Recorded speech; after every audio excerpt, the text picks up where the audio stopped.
nummer 6, til Lukas 2:43.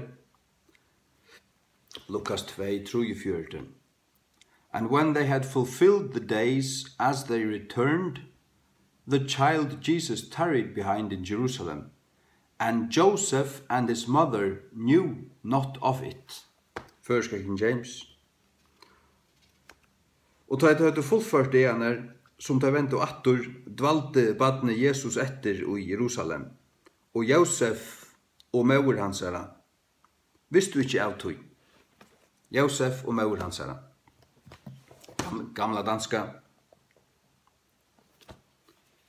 Og Josef og hans moder visste ikke av det.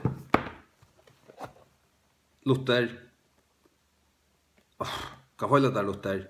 Og så er elten, han er vel ikke rett her. Han er ikke tøtt rett av teksten her, ser du? Ja. Nei, Jesus er ikke, nei, Josef er ikke pape Jesus. Det er han ikke.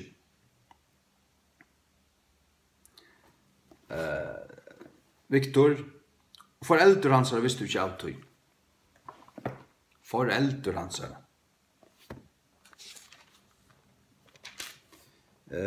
Dal, og foreldre hans visste du ikke.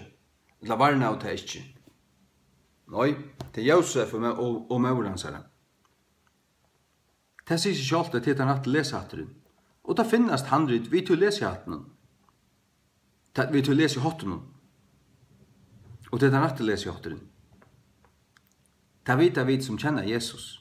Det vet vi som øya hele andan, som stand i trunnet, som ikke nekker ketterer, som tar bøyer, væskott og hårst, og i klottar.